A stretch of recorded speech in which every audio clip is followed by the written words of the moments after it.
Gravando. Olá, gente, tudo bem? Olá, tudo Sejam bem? bem-vindos aqui. Estamos fazendo uma live.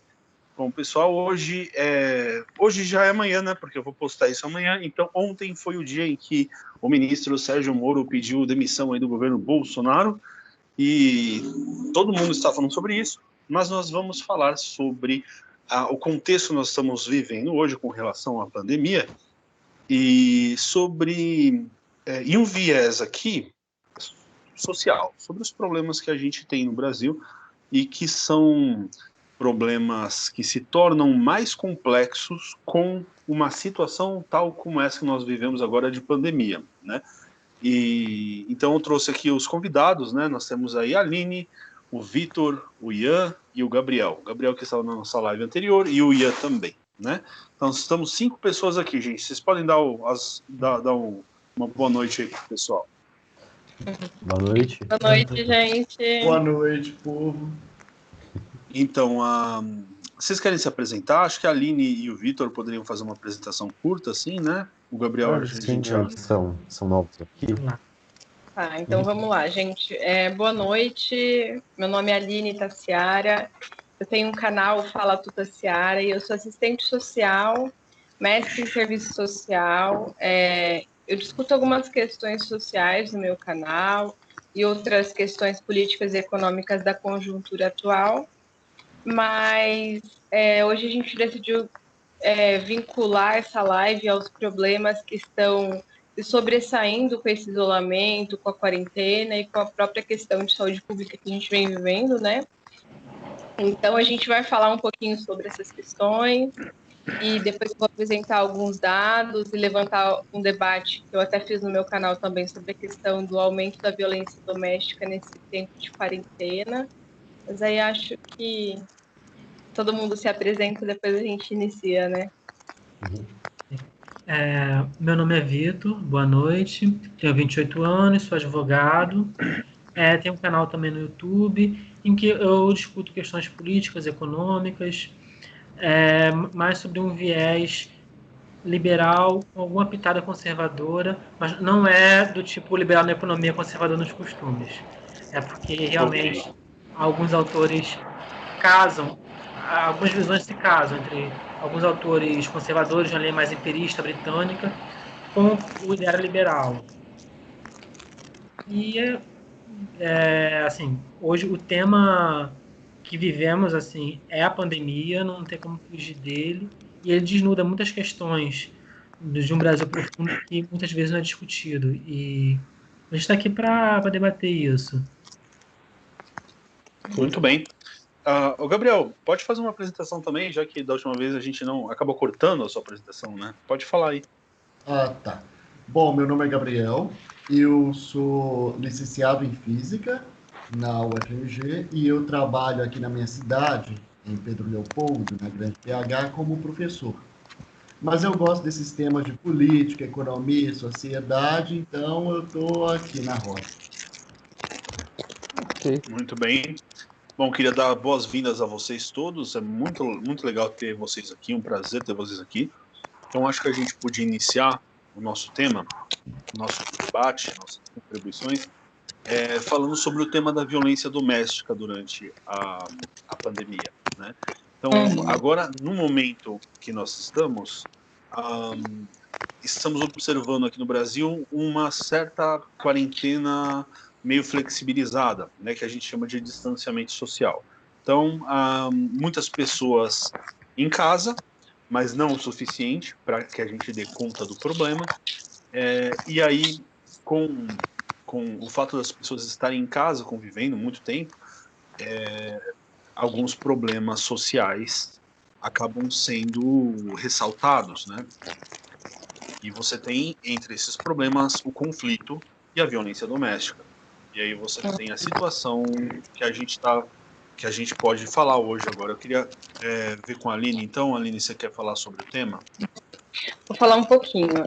Então, para começar, eu queria pontuar o quanto que esse tema é caro para a gente que é brasileiro, porque a gente é o 5º país que comete mais violência contra a mulher no mundo, que tem o 5º maior índice de feminicídio. E assim, antes mesmo da gente chegar na situação de quarentena e de Covid, a realidade ela já é bem excepcional, bem grave, né? Então a gente tem uma situação, vamos dizer, em geral, no mundo aí, de 1 a cada 3 mulheres já terem sofrido violência física ou sexual, isso a nível mundial, tá?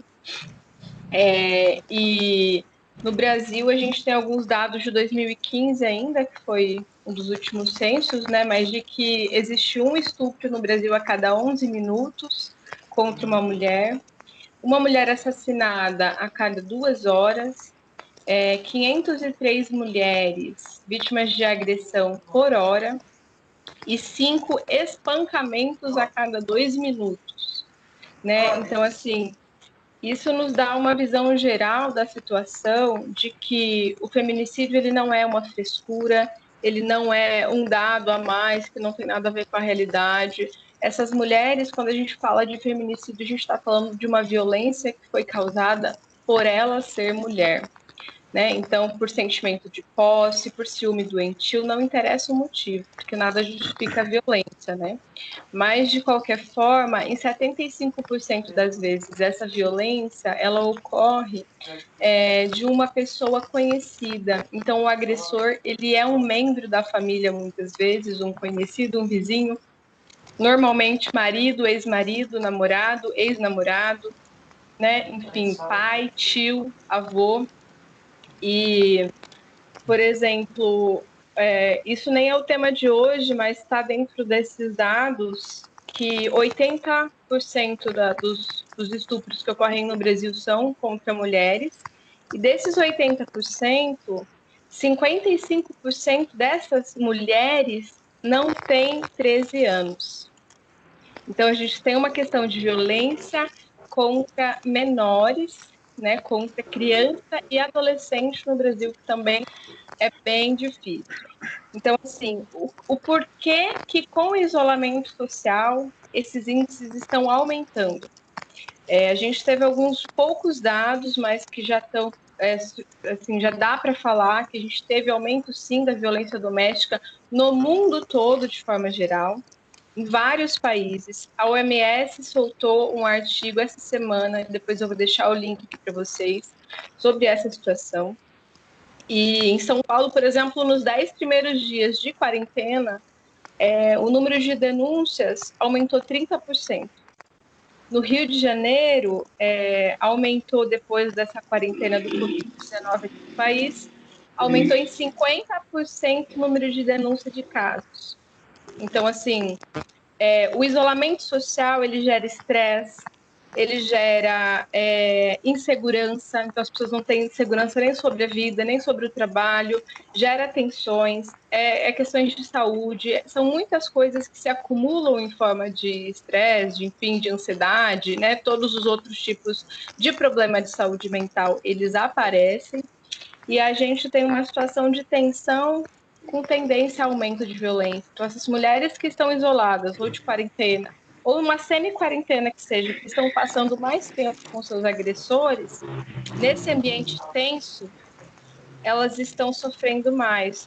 Em São Paulo, houve um grupo, uma iniciativa privada, assim, filantrópica de mulheres para se autodefender. Até foi naquele bairro que tem aquelas costureiras bolivianas e tal, meio periférico. Depois eu vou deixar esses dados, acho que foi, esses dados para vocês mais certinho, né?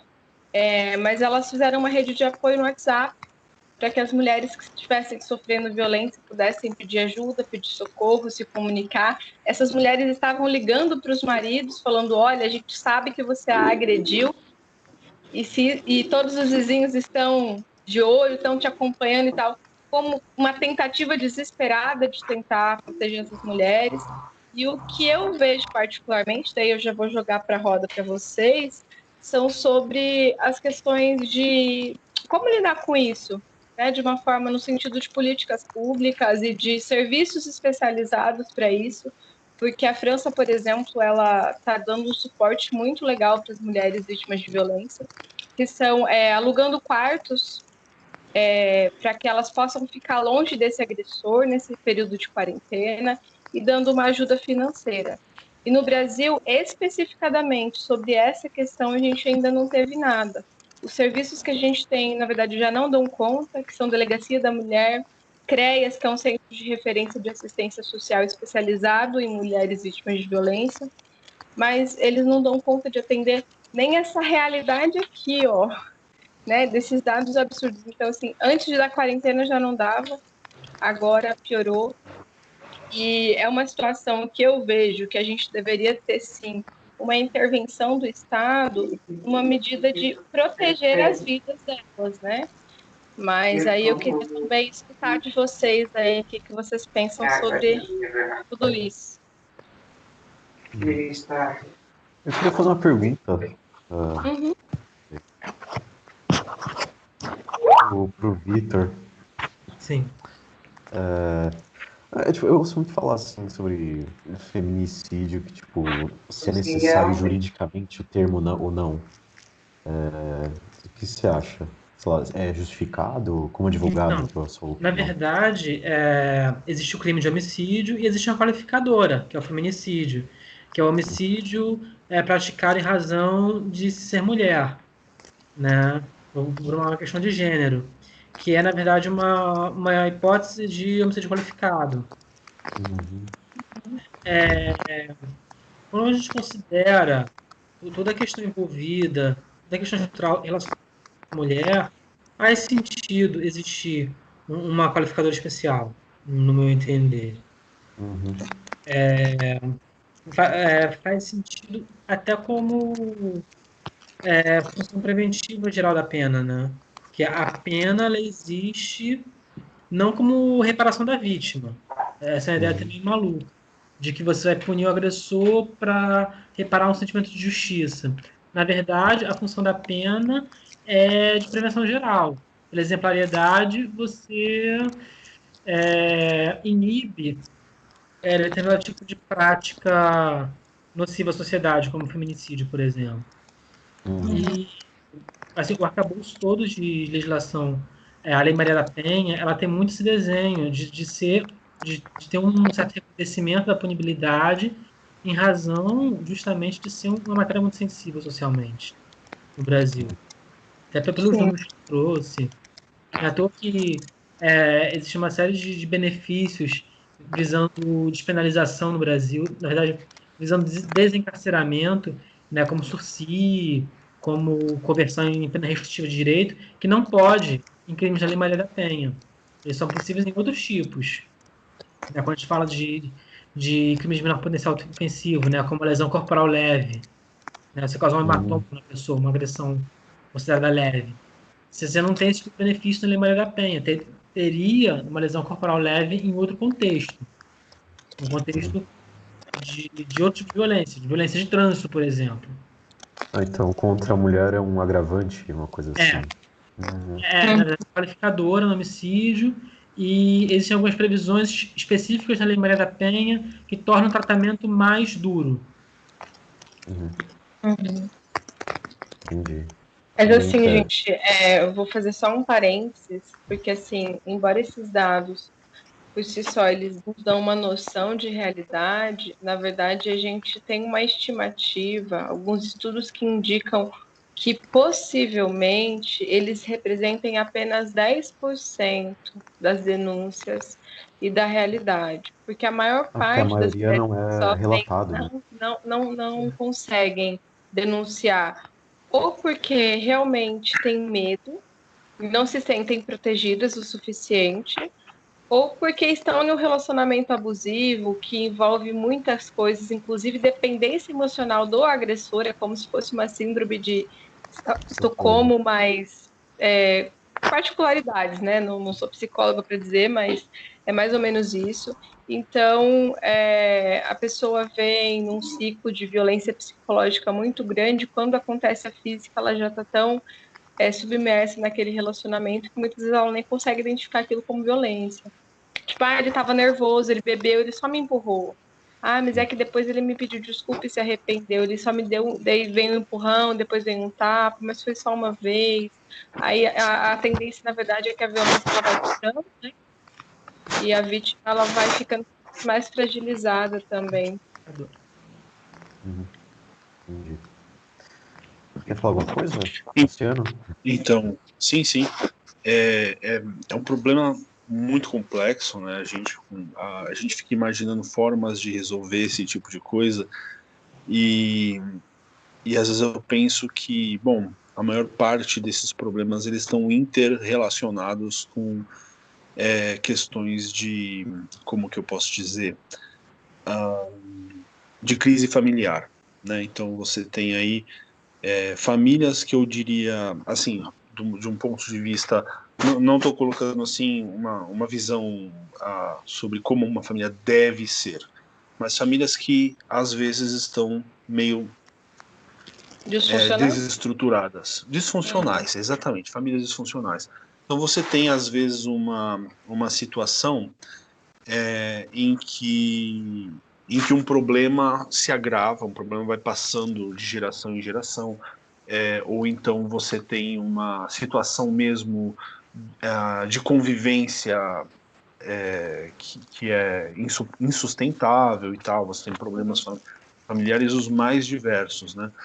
E eu penso às vezes que é difícil se você for parar para pensar na quantidade de violência possível que a gente não alcança, que a gente não consegue sequer notificar, a gente ia a gente ia ter uma dificuldade enorme de lidar com esse problema do ponto de vista do encarceramento, como a gente estava falando, né? Quer dizer, se a gente for prender, a gente talvez ia faltar até espaço para a gente prender essas pessoas, né? Mas eu acho que é importante trabalhar mais na prevenção ainda, para que os problemas sejam evitados, né?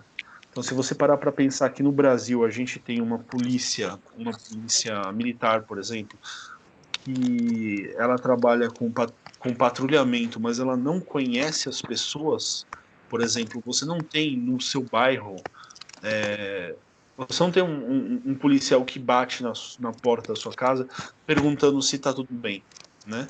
Assim, só porque ele é um policial, não porque aconteceu alguma coisa, mas simplesmente porque, vamos supor que você tenha uma polícia que está mais relacionada com a estrutura de bairro, com a estrutura de comunidade, e aí você tem um policial mais participativo dentro da vida comunitária, e que vai saber o que acontece dentro das casas, porque inclusive você vai ter ali outros vizinhos para que possam relatar problemas.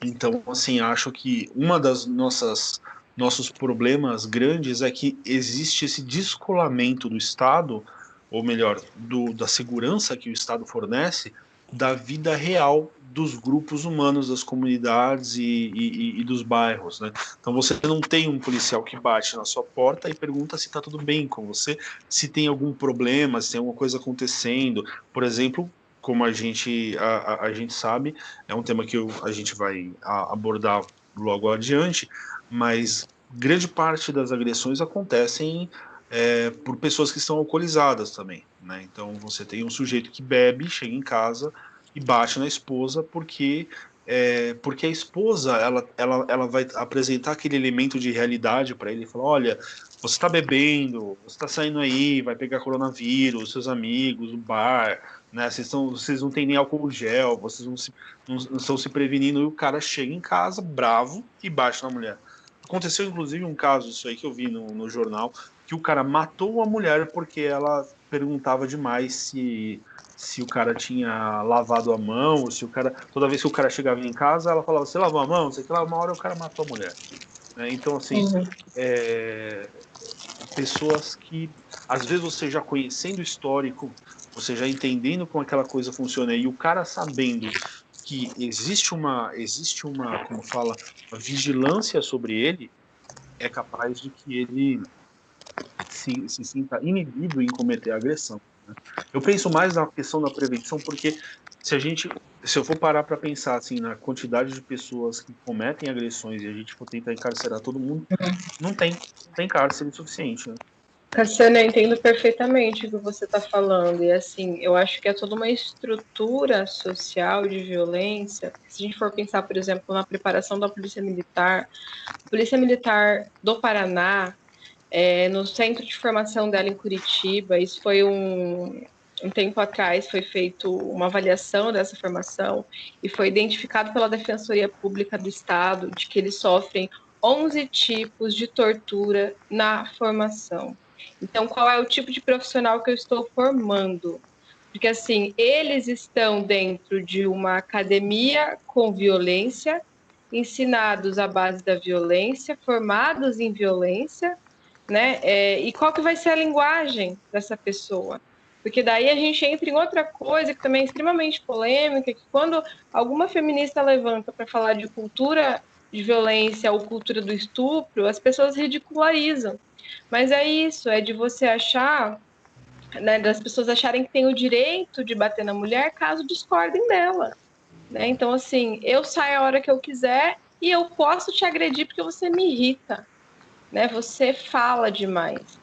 Então, assim, quando a gente fala de feminicídio, acho que é justamente isso, de tratar o outro como um pouquinho menos humano do que eu, né? Existem algumas classes, eu sou um homem e você é uma mulher, então se coloque no seu lugar.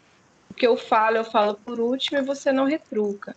Então, assim, esses tipos de coisa que são culturais, de um machismo cultural, inclusive depois isso vai se estendendo assim em cadeias, sabe? Da mulher ser mais insegura financeiramente, de ganhar menos, aí entra numa dependência financeira, não consegue sair desse relacionamento. Aí ela também já tem filhos, e daí ela vai pensar, mas meus filhos vão ser criados sem um pai. É ruim, é bom, é mais ou menos, mas pelo menos tem um pai. Então são várias questões, são valores morais, questões de segurança financeira e segurança mesmo, enfim. E eu acho que a questão da violência contra a mulher, ela está dentro de um conjunto de violências, né? E depois a gente pode até já, de repente, emendar aí na questão da violência urbana, né? Porque acho que faz parte aí essa sociedade revela isso de uma forma muito cruel, né? Eu queria só pegar um gancho que ele tocou na questão do encarceramento. Eu acho que esse é um ponto interessante porque realmente no Brasil a gente criou uma cultura de querer resolver as coisas na base do encarceramento. E para começo de conversa, quando a gente fala em encarceramento, quando a gente fala em direito penal, a gente está falando na última ratio, que é basicamente, se nenhuma outra solução funcionou, a gente usa o direito penal. Que a gente está falando da forma mais violenta de ação do Estado contra o indivíduo. Né? Basta pensar que um ex-presidente da República ele foi reduzido a cinza politicamente unicamente pela ação do Estado penal, para se ver o tamanho do poder que isso tem. Quando ele entra em jogo, não existe poder que se contraponha. É realmente um tipo de ação estatal que ela é implacável. Então, a gente utilizá-la como método preferencial de solução de conflitos é algo muito problemático. Ainda mais quando a gente trata de ações, de problemas muito complexos, como é a violência contra a mulher, que você tem questão cultural, tem questão social, a questão econômica, e todas elas precisam ser abordadas. Necessidade mesmo de um sistema multiportas, que é algo até que se discute muito em processo, né? De você tentar reduzir a litigiosidade, reduzir os conflitos que vão para a justiça, tentando encaminhar as situações de outras formas, porque nem tudo vai se resolver através do encarceramento, ou através do processo penal, ou do processo civil. Existem outras formas, e isso precisa ser abordado, seja como prevenção, seja como reparação. Muito legal. Eu concordo bastante com isso. A Janaína Pascoal, ela tem até uma teoria, que não é dela, na verdade, mas que tem vários nomes aí, né? Ela chama de, acho que é direito penal mínimo. Sim. E é a ideia de que você precisa começar a tratar mais no campo civil e penalizar dentro dessa parte civil o máximo possível que você puder ao invés de tentar tratar tudo na base do direito penal, né? Sim. Então, tudo que for possível, que seja razoável, factível, né, e, digamos assim, equilibrado, que você possa tratar dentro mais de um direito civil do que de uma penalização de encarceramento e tal, né? E ela fala, inclusive, desses crimes hediondos que você pode que não basta você tratar o sujeito jogando o cara atrás dos grades, né? Você precisa garantir que essa pessoa vai ser reintegrada em sociedade e não cometer o mesmo crime novamente, Sim. né? Sem partir para essa vulgarização bizarra de gente que acha que você tem que matar gente que está na cadeia, ou que tem que apanhar, que o sujeito tem que ser estuprado todo dia dentro da cadeia, quer dizer, essa ideia, digamos, bolsonarista de que a violência penal é uma forma de civilidade e de correção, né? É uma ideia que nós temos que lidar hoje no Brasil. É o tipo de ideia louca que está sendo vinculada hoje por pessoas. E que é talvez a maior ameaça à liberdade individual que existe no Brasil hoje. Nós temos um passado autoritário, o Estado Novo foi um regime extremamente autoritário, a ditadura militar brasileira nem se fala, nós temos um tempo muito curto de democracia e durante ele a gente teve uma evolução muito lenta na discussão das liberdades individuais. E isso em esfera penal, isso foi arrasador. A gente pega a opinião pública e não só na questão do discurso bolsonarista, é algo que vai além. Muitas vezes eu pego até mesmo, quando a gente trata de discussão de violência contra a mulher, eu vejo pessoas assumindo um discurso que é de lawfare mesmo, de punitivismo, vendo no direito penal uma panaceia. Não só no feminismo, dentro do movimento LGBT, muita gente viu a criminalização da homofobia como uma panaceia. Claro, existem vários setores críticos, tanto no feminismo quanto no movimento LGBT, mas muita gente vê o direito penal como panaceia. E ele não é. Ele tem uma capacidade de solução muito pequena e ele é uma forma de violência muito grande. O dano que ele causa a pessoa que recebe a pena é algo incomensurável. E fora o risco que você cria de lançar a sociedade num estado de paranoia, de angústia kafkiana, porque se você está sempre exposto ao direito penal, você está sempre exposto a quase a aniquilação. É um tipo de risco que não vale a pena correr.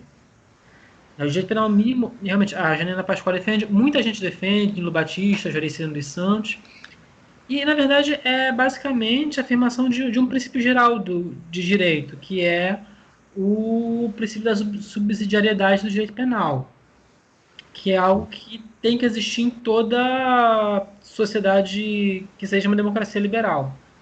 Não existe democracia liberal sem isso. O Vitor, até mesmo dentro... Sim. Pode falar. Não, rapidinho, só um parênteses, assim, que dentro da Lei Maria da Penha existe um projeto que se chama Escola de Homens, que é um projeto para evitar a reincidência da violência contra a mulher, e são os TJs que aplicam esse modelo, assim, vamos dizer, educacional mesmo, de tipo, feito com psicólogas e tal, em forma de grupos, e tem um efeito muito legal. Dos agressores que participam desse curso, desses grupos, a reincidência, ela gira em torno de mais ou menos 8%. Então, assim, no geral, a reincidência ela é muito grande. Acho que beira 90%, né, de forma geral, assim. Mas esses cursos, eles têm um efeito muito positivo, porque mostra para a pessoa e faz com que ela enxergue e toca bem na questão cultural mesmo, né, de respeito à mulher enquanto um outro ser humano, de vontade. Então, se ela é casada com você, mas ela disse que ela não quer sexo hoje, ela não quer, e se você forçar, é estupro mesmo ela estando casada com você. Ah, é? Nossa, não sabia. Então, sabe, assim, coisas que sei lá, são básicas, mas de que não são básicas ao mesmo tempo, né? Não é Sim. óbvio.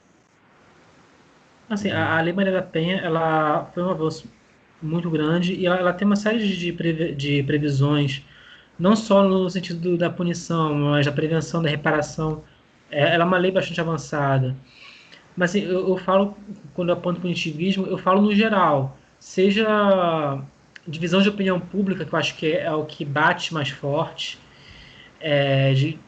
e existe um pouco na aplicação penal algumas coisas que são um pouquinho exageradas, mas eu bato mais no sentido geral mesmo, de opinião pública, de imprensa. A gente vê muito forte essa visão, que na verdade é uma projeção para a violência contra a mulher, de uma visão que se tem no direito penal, de modo geral, não do operador do direito. Até tem certos setores de operadores do direito que são mais punitivistas, mas é o que é muito forte na sociedade, na opinião pública, na imprensa, que mesmo apanhando ainda tem muito a aprender em lidar com essa questão de não ficar glamorizando o direito penal, não fazendo dele um espetáculo.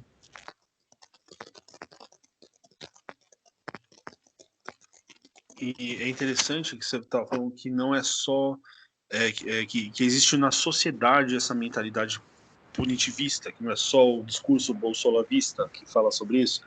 E é interessante, é verdade isso aí. Se você parar para prestar atenção nesses programas aí da Hora do Horror, que passa às 6 horas da tarde, né, que tem aí, mostra criminalidade, o sujeito que tem aquele discurso meio fascistoide, né, que tem que acabar mesmo, que tem que matar mesmo, que tem que sei lá o quê.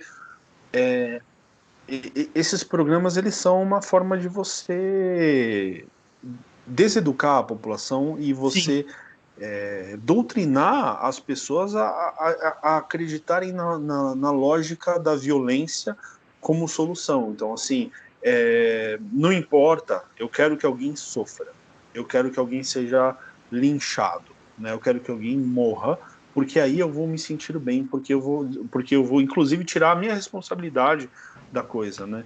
Então, por exemplo, não sei se vocês lembram, há 2 meses atrás, 1 mês ou 2 meses atrás, houve o episódio lá do médico Drauzio Varella, que estava abordando a questão dentro dos presídios, né? E as pessoas utilizaram o caso daquela moça, a Suzy, como uma chantagem para dizer que o Drauzio Varella estava defendendo uma pessoa que cometeu um crime hediondo. E é um crime hediondo, ninguém nega isso. Agora a questão eu fiquei sabendo depois que quando essa criança havia morrido, saiu, isso foi noticiado num desses programas da Hora do Horror, né, que passa na televisão aberta, e o apresentador disse que a mãe era suspeita, antes do corpo da criança aparecer. Disse que a mãe era suspeita, e a mãe teve que fugir. A mãe, que é inocente, nós sabemos, né, porque nós sabemos quem foi que cometeu o crime. A mãe teve que fugir para não morrer linchada. Uma mulher inocente, mãe de um filho desaparecido, teve que fugir para não morrer linchada. Então você pensa, a mentalidade do brasileiro, ela não quer lidar com o problema, ela quer que o conforto da violência. Então, causa violência a alguém, eu imagino que aquela pessoa é a culpada, eu imagino que aquela pessoa cometeu o erro, e aí eu fico tranquilo, eu digamos assim, restabeleço a minha paz interior através da violência, né? Então a gente está vivendo uma sociedade muito complicada com relação a isso aí. É a minha visão da coisa. Tem um caso clássico, tem um caso clássico da escola base, que foi não sei se é um professor ou um diretor, que foi acusado de estupro, e na época a imprensa caiu em cima dele, no final ele conseguiu provar durante o processo que ele era inocente, ele processou todo mundo, todos os emissoras de TV, toda a imprensa caiu em cima dele, ele teve que pagar indenizações milionárias para ele, e aí a imprensa ela teve que se readequar. Houve uma readequação de postura geral na imprensa, tanto que hoje só se fala suspeito, né? Você tem a imagem de flagrante, mas o termo é suspeito, justamente para tentar evitar esse tipo de situação. Esse caso até hoje é usado como exemplo em faculdade de jornalismo, né? Quando fala sobre ética jornalística. E, assim, a imprensa apanhando está começando a aprender, né? O brasileiro ainda tem muito essa mentalidade né, do bandido bom, bandido morto, né? Do revanchista, né? Eles É, querem, tipo, a catarse de ver o bandido se ferrando mesmo, morrendo, sabe? na Aquele, verdade, é questão muito do espetáculo, né? sim, A transformação do direito penal em espetáculo que gera isso, né? Esse discurso de bandido bom, bandido morto, ele é antigo, né? No Rio tinha um deputado que era o Sivuca, que era o grande representante disso, aí depois surgiu o sucessor dele, o herdeiro do bordão, que é o nosso adorável presidente. Então, assim, ele já vem de uma tradição de necropolítica, de exaltação de violência e de sangue, que se construiu no Rio de Janeiro. E se você defende isso de que, não, tem que restituir o preso, né, para voltar à vida em sociedade, eles vão te acusar de, não, tá defendendo bandido, né? Aquele discurso de, sabe, você tá com pena, leva para casa. Só uma coisa, eu acho que esse caso aí, esses casos de pessoas que são por acusações que não se provam verdadeiras depois são perseguidas, é um exemplo da falta de cultura política do brasileiro. Porque nós estamos num Estado de Direito que é fundamentado em instituições abstratas, que não dependem de um indivíduo em particular, né? E no momento que a pessoa defende o linchar, ela não sabe por que o processo tem que ser público, por que tem que ter tempo para a defesa atuar, por que o fórum, a não ser que haja tramitação em segredo de justiça, é aberto, né? Todo mundo pode ir lá ver as audiências. As pessoas não sabem para que isso serve, pensado no que esse sistema foi construído, e esse é um dos muitos exemplos. Como a falta de educação política faz as pessoas entenderem que as instituições são a invenção de uma elite que sabe usar aquele aparato burocrático em detrimento do povo comum, que seriam os desfavorecidos, né? Eles não sabem que aquelas instituições elas existem para defender o cidadão comum. Isso é uma Sim. coisa super complicada. E aí eu acho que existe um papel muito importante que é o da cultura. Infelizmente, a nossa cultura de massa, ela está presa muito numa chave de um entretenimento muito focado no sensacionalismo, numa espetacularização e determinados raciocínios um pouquinho mais sofisticados, eles acabam ficando de fora. Existem algumas obras, alguns filmes que tratam de casos de erros judiciários, tanto ficcionais quanto baseados em fatos reais, que são muito interessantes. A história do caso dos irmãos Naves é um clássico, né? Os irmãos Naves eles foram presos pelo assassinato de um homem que estava vivo. Mais de uma década depois de eles estarem presos, o morto apareceu vivo. É o maior caso de erro judiciário da história do Brasil. Se abrange no campo da ficção, né? O processo do Kafka. E muitas vezes esse tipo de história ele não é muito tratado na cultura popular no Brasil. Né? Se escrevesse mais sobre isso, eu acho que despertaria um pouquinho dessa consciência, porque as pessoas elas acabam, como esse tipo de fato não chega muito a público, as pessoas acabam não refletindo que isso pode acontecer.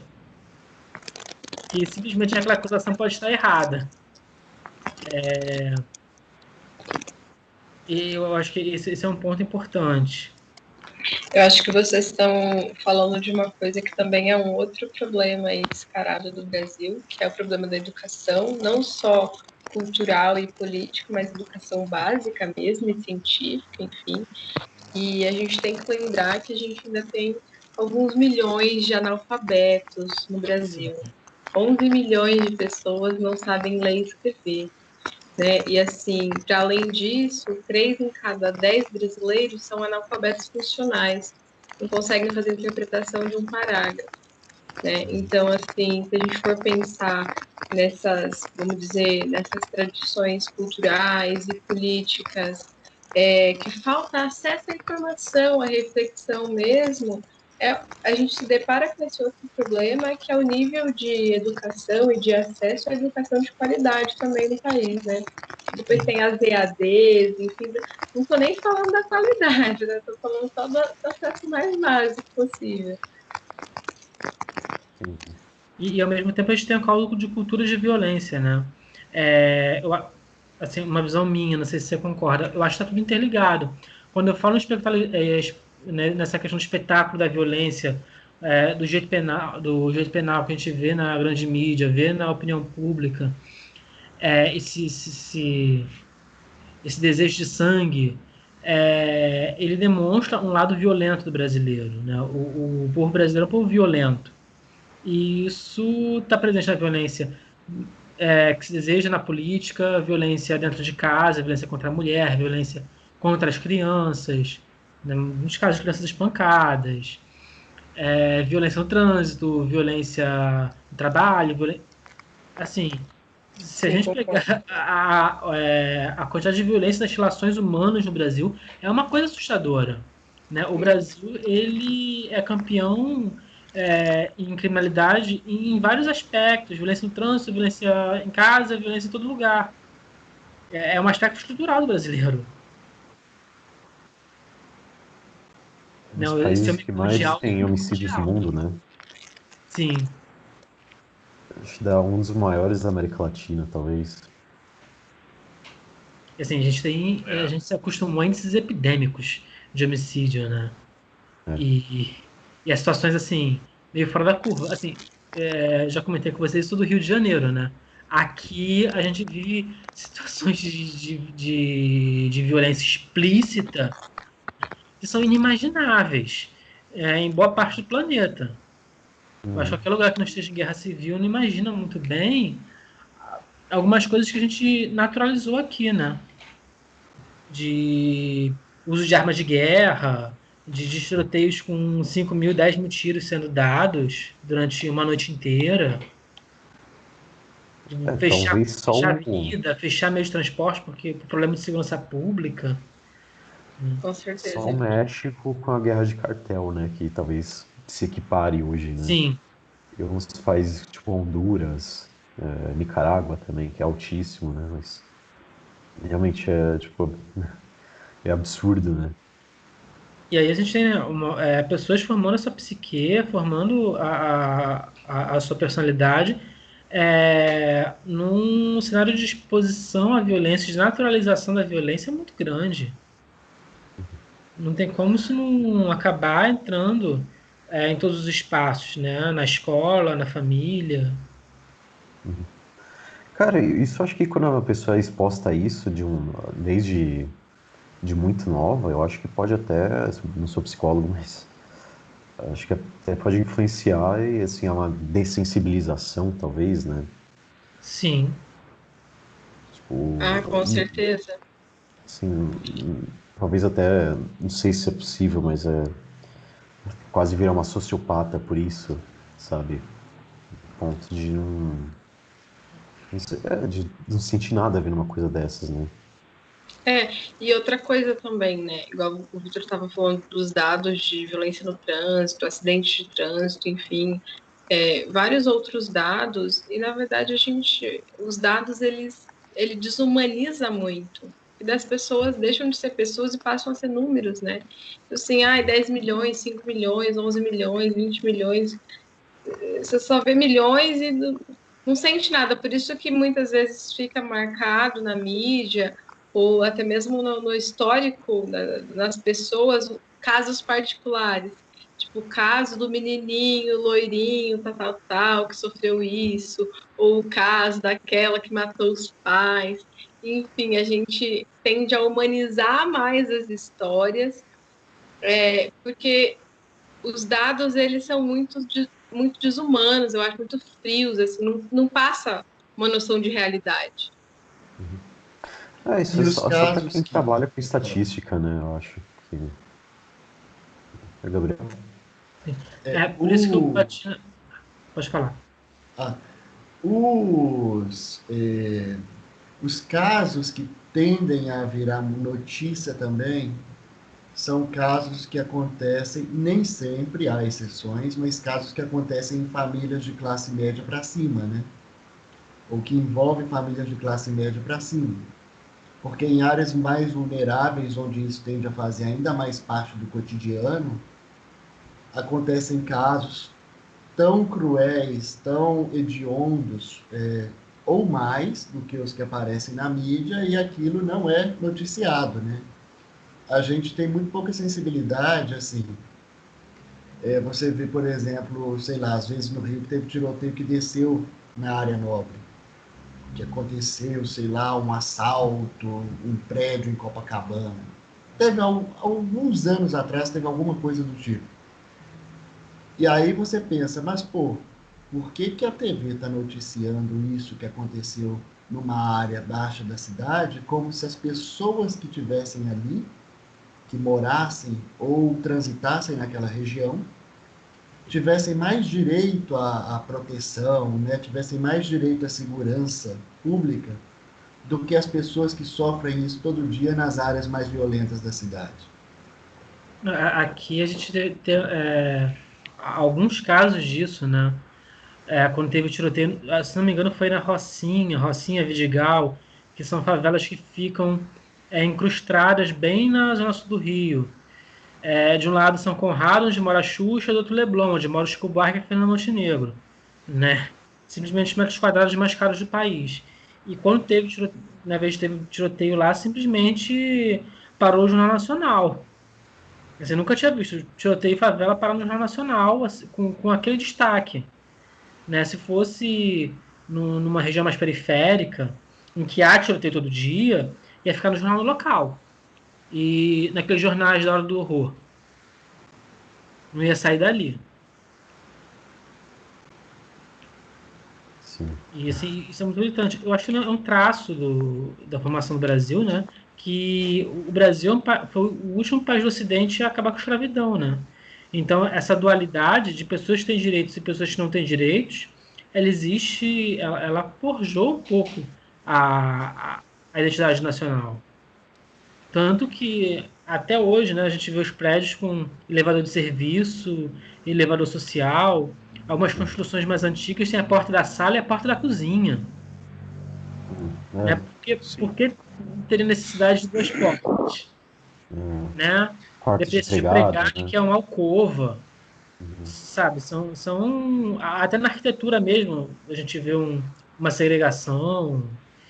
E na própria forma de se falar, né? Existiam expressões linguísticas que eram usadas até muito pouco tempo, que eram terríveis, né?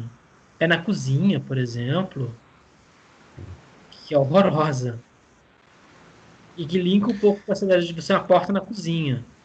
A gente vê como o Brasil sempre foi um país dividido e em que essa questão de pessoas que têm direitos e pessoas que não têm direitos sempre foi tratada com normalidade. E que isso é um traço que nos marca. É um país muito classista, né? Assim, Uhum. E racista. Interessante, sim. desculpa, gente, eu dei uma corridinha lá. A avó não estava muito bem aqui, tá muito claro aqui no quarto, né? Então eu fui colocar lá no quarto dela, na cama dela, onde ela fica mais à vontade, né? Mas eu peguei um pedacinho do que o Vitor estava falando sobre a violência que aparece quando você é rico, né? Quer dizer, para você ter uma visibilidade da violência, a violência precisa atingir uma pessoa rica. E então, quando a violência acontece com o pobre, ela fica uma coisa, fica uma violência naturalizada, como a gente estava falando até agora há pouco, né? Então você fala, não, isso aí é normal mesmo, é assim mesmo. Fulano morreu aqui ontem, era meu amigo e de repente morreu, né? E ninguém liga. E aí, quando acontece com o rico, o problema, você fala, nossa, agora sim. Então, muita gente tira o sarro, por exemplo, da questão da pandemia, que morre não sei quantas mil pessoas por ano em conflitos militares ou de fome, etc. Mas agora, porque a pandemia atinge países ricos, as pessoas tomando a visibilidade dos cadáveres que acontecem com ela, isso é verdade. Mas aí as pessoas levam a questão a sério.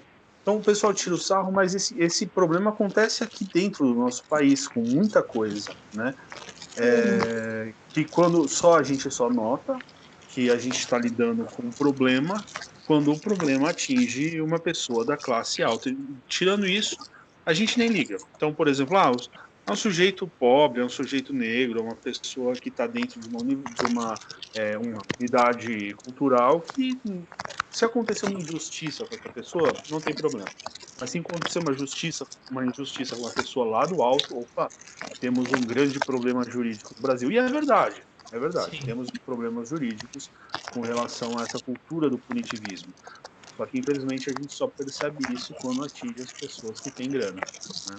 É que, no fundo, é como se realmente isso acaba se tornando uma verdade. Algumas pessoas valem mais que outras, têm mais importância social e relevância, né? A gente tem casos, o Vitor aí pode falar muito melhor, de situações onde a pessoa fica, às vezes, 1, 2 ou 3 anos esperando o julgamento, presa. Sim. Sem ter julgamento, geralmente pobre, obviamente, sem advogado, enfim. A maior parte dos casos, a maior parte das prisões no Brasil são prisões provisórias. É um verdadeiro regime de exceção. E isso está fortemente linkado à guerra às drogas. A professora Luciana Boatê, da FRJ, ela até pesquisa sobre política de drogas no Brasil, que trata sobre isso. Você vê a maior parte dos presos por drogas, por tráfico de drogas, eles estão com pequenas quantidades, não estão armados, estão sozinhos, são pobres, negros, da periferia das grandes cidades e muitas vezes presos provisórios. Não foi julgado, está lá esperando. Fora casos de presos que a pena já venceu, ele está lá, abandonado, esquecido pelo sistema. Já cumpriu a pena e continua preso. Numa das falas do Gilmar Mendes, em que ele se defende da acusação de que ele só tá rico, ele falou que quando ele foi presidente do CNJ, ele fez um mutirão carcerário e que milhares de pessoas foram soltas, todas elas pobres, sem advogado, porque a pena dessas pessoas já tinha sido cumprida. Elas estavam além da pena, estavam esquecidas lá dentro. Para se ver o grau de desumanização que a gente chegou. E muitas vezes a questão da pandemia, a gente vê muito no discurso de parte do setor empresarial brasileiro, né, Roberto Justus e Companhia Limitada, muito esse sentimento, né? Eles partiram muito do pressuposto de que o que vai colapsar é a saúde pública, eu vou para o Einstein, então vai todo mundo trabalhar, porque é uma visão mesmo do empregado como peça, como uma engrenagem.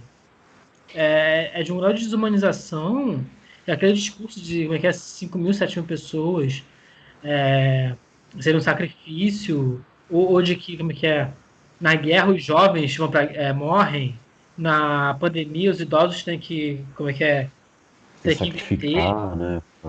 Sabe, uns discursos loucos, completamente esquizofrênicos. É quase eugênico, né, um discurso desse, né?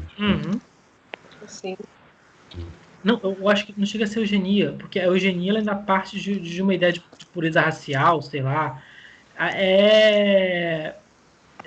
eugenia ainda se preocupa com a existência, né? Na verdade, é a irracionalidade pura, né?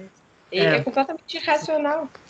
Vai além esse tipo de discurso, porque ele não enxerga no outro nem como nenhum problema, ele enxerga no outro um nada, um zero absoluto. Né? Eles conseguiram ir além da eugenia. O barril de petróleo já está no negativo, já. Sim. Não é nem o zero. Eu acho que a pessoa pobre, ela é um número só, né? Então o pessoal que está pressionando muito, não só o governo federal, mas os governos estaduais, o pessoal que está pressionando para que a gente termine logo com a quarentena, é o pessoal que tem... É o pessoal do mercado financeiro, basicamente, né? Principalmente quem não tem quem não lida nem com o pobre. O cara nem vê a cara do pobre. Ele só vê os números. né? E também tem a pessoa, também tem um cara que é o empresário, tal, só que o empresário ainda pensa que ele pode se contaminar, porque às vezes o pequeno, médio empresário, ele vai no lugar, né? Sim. E aí, mas o pessoal do mercado financeiro não, é só um número, é uma vida, inclusive se morrer é bom porque aí você tem o problema da previdência sendo resolvido, né? Já tem um problema, 2 problemas sendo resolvidos. Então, assim, é uma desumanização, né? E junto com essa cultura de ódio mesmo. Sim. E quando fala dessa desumanização, especialmente da galera do mercado financeiro, eu acho que tem um outro aspecto que me chama muita atenção. Porque em qualquer outro lugar do mundo, o sentimento de vergonha limitaria esse tipo de atitude. As pessoas, elas verbalizam e elas não têm vergonha de verbalizar. Eu acho que elas estão perdendo ainda mais, né? De ausência de vergonha mesmo. Gente, aquela empresária de Curitiba. Eu ia falar disso agora. Empresária de Curitiba. Pode falar aí, pode falar. Manda ver, conta pra gente aí. O que a mulher falou? É um empresário bolsonarista aí que falou assim, fez um vídeo falando assim que você aí que é a favor de continuar a quarentena, de isolamento, use, como é que é? Use uma peça de roupa que te distinga. Uma fita vermelha. Uma fita vermelha no braço pra gente saber quem que é, pra não te oferecer serviços, não prestar atendimento. Tipo, cara, isso é literalmente nazista, né? Ela deve ter achado que era uma boa ideia, né? Ela deve ter imaginado que era uma boa ideia. Fala, não, eu tive uma puta ideia fantástica aqui, cara. A gente podia marcar as pessoas que estão de quarentena para que depois elas não tenham comida, assistência médica. E aí ela fala isso quase com uma espécie de sadismo, assim, sabe? Dando risada, fala assim, você não vai ter nada, você não vai ter nada. Então você coloca uma faixa vermelha no seu braço, pinta a sua porta de vermelho, porque aí a gente sabe que você não contribuiu e você não vai ter nada. Ela achou uma boa ideia. Não sei, acho que de repente ela não deve ter estudado história, né? E eu não falo nem desses casos, porque aí a gente entra na situação do maluco da extrema-direita, né? Que é complicado usar essa gente como parâmetro. Mas quando a gente vê quadros que até então poderiam ser considerados pessoas razoáveis, né? Você pega um Roberto Justus, que é um publicitário, um dos maiores empresários da publicidade brasileira, ou então pega o dono do Madeiro, né? A gente está falando em personagens que até ontem eram pessoas comuns, né? Quando a gente pega o empresário comum assumindo esse tipo de discurso e não se preocupando com a possibilidade de uma crítica social. Até porque é interessante que são pessoas que têm uma preocupação com a própria imagem. São pessoas que têm senso de autoimagem, têm senso do que vão falar e falam. É uma certeza absoluta de que não há problema nenhum na fala. Por pessoas normais, pessoas moderadas. O que torna realmente, eu acho que é mais sintomático do quão estrutural é esse tipo de divisão. O que leva essas pessoas a falar isso, a perder esse pudor, né, de falar uma coisa tão absurda, né? Nunca ter tido. O Roberto Justus, a gente pode ainda dar uma desculpa, porque ele falou num grupo privado de WhatsApp, né? Sim. Então eu tava lá falando com os comparsa dele, e aí falou, eu teve uma ideia fantástica, né? A gente tem que voltar todo mundo para trabalhar, porque vai acontecer uma crise. Então tudo bem, falou no grupo privado, falou bosta, mas falou no grupo privado. Mas e as pessoas que vão expor isso, como se fosse uma espécie de síntese do racionalismo, uma coisa fantástica que saiu da cabeça dela? Não, eu sou um gênio, eu tive uma ideia fantástica. E vocês sabem que essa coisa que a gente sabe que é nazista, né? Que essa coisa de você marcar uma população, não foram, na verdade, os nazistas que inventaram isso, né? Essa coisa de você colocar um símbolozinho na roupa. Eu estava lendo aqui a história do antissemitismo e fala que no Império Bizantino inventou isso aí. Lá para o século X, medieval mesmo. Então, acho que Veneza, na Europa, acabou adotando em alguns lugares, né? Em que você fazia o judeu usar uma estrela amarela costurada na roupa para você saber que era um judeu mesmo e que, de repente, se der um problema, o culpado são eles, né? Então, assim, a gente, se der um problema, o culpado são as pessoas que estão em quarentena também para essa pessoa, né? Eu acho que essa irracionalidade do pessoal que fica negando a quarentena, né? Acho que as pessoas, no fundo, elas tentam fingir, não sei, sabe? Eu fico tentando descobrir o que passa na cabeça. Se a pessoa realmente acredita que ela acreditando que tá tudo bem, vai ficar tudo bem. Tipo, não, vamos todo mundo fingir que não tá tendo Covid, a gente volta, abre o comércio e tá todo mundo ok, Exato. e daí vai ficar ok. Exatamente. Assim, é muito irracional, gente. Ou se ela é mau caráter mesmo e não tá nem aí para a vida de ninguém, ela acredita que ela vai ficar salva na casa dela enquanto os funcionários voltam a trabalhar e o lucro vai estar garantido. E é mais assustador ainda. Opa, pode falar. Eu acho que há duas vertentes. Como a gente estava falando um pouco mais cedo, existe a questão da educação mesmo. Para muitas pessoas, a ideia de uma pandemia é uma coisa muito abstrata. Se a gente descer, né, para o pequeno comerciante, especialmente de periferia ou de cidades médias, de interior, o conceito de pandemia, o conceito de curva exponencial, função exponencial, análise de gráfico, é um negócio muito abstrato, muito fora da curva, né?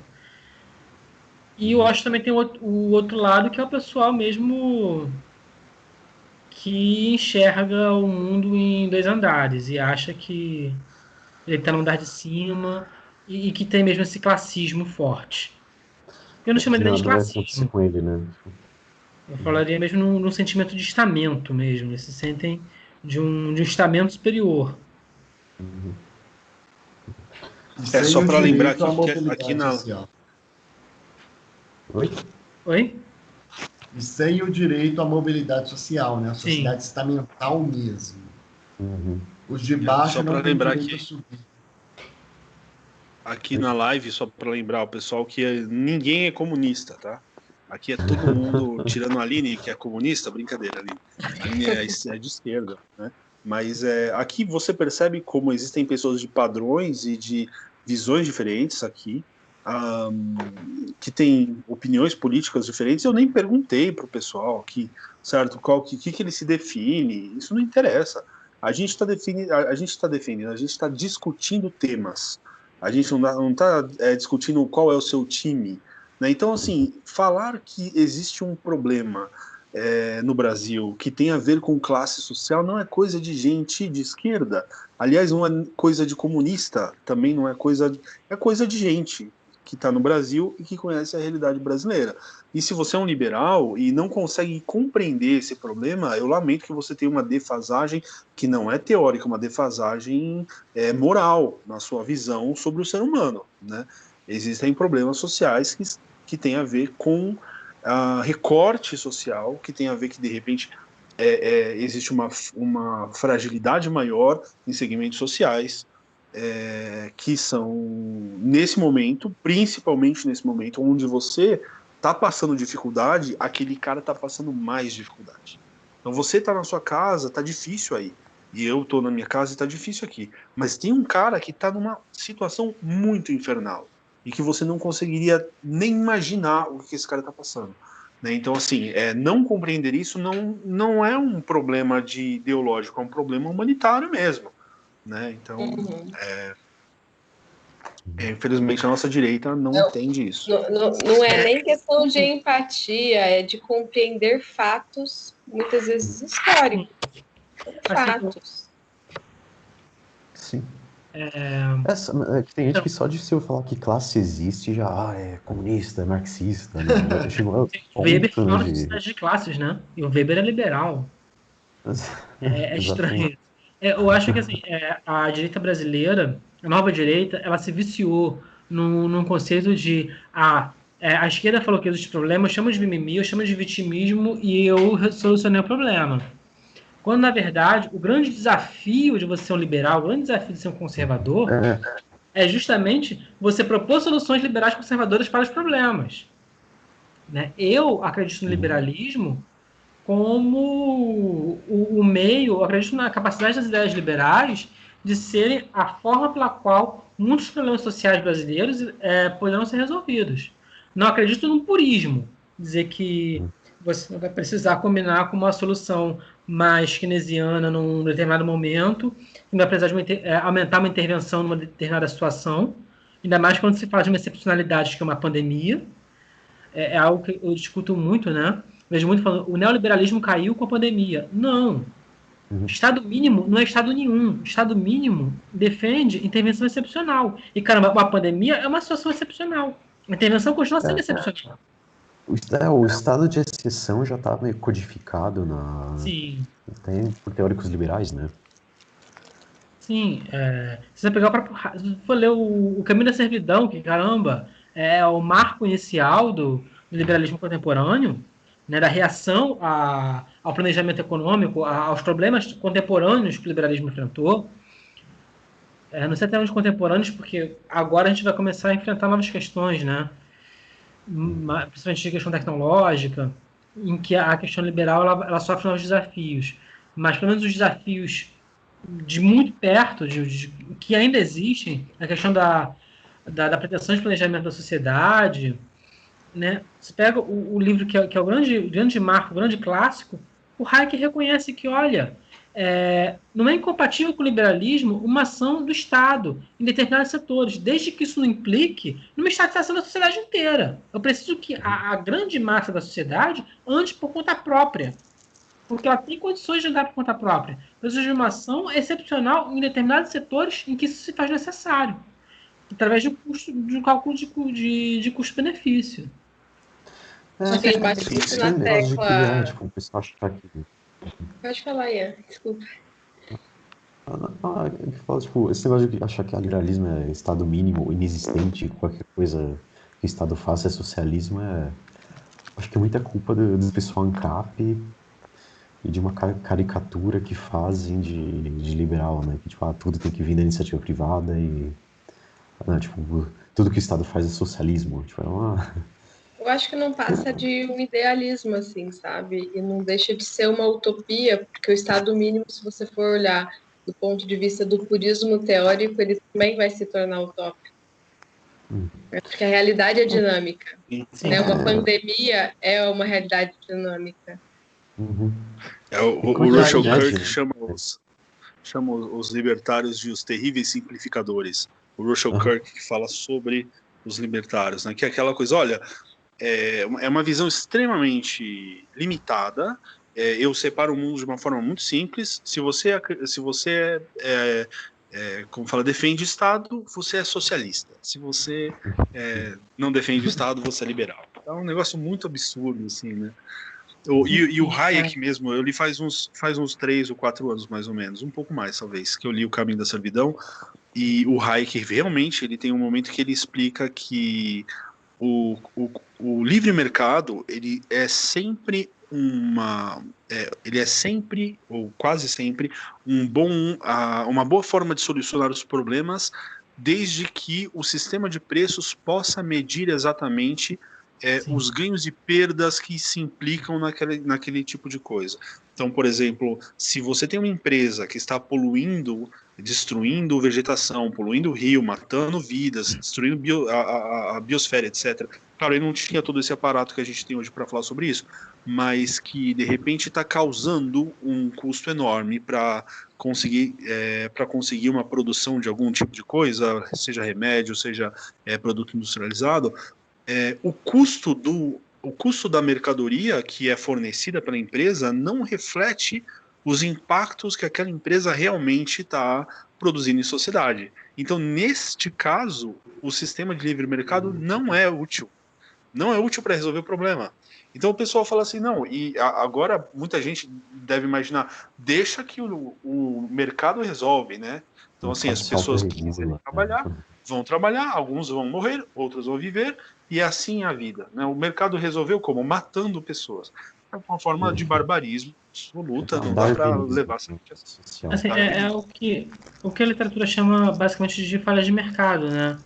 Que é a externalidade, é monopólio natural, é seleção adversa. né?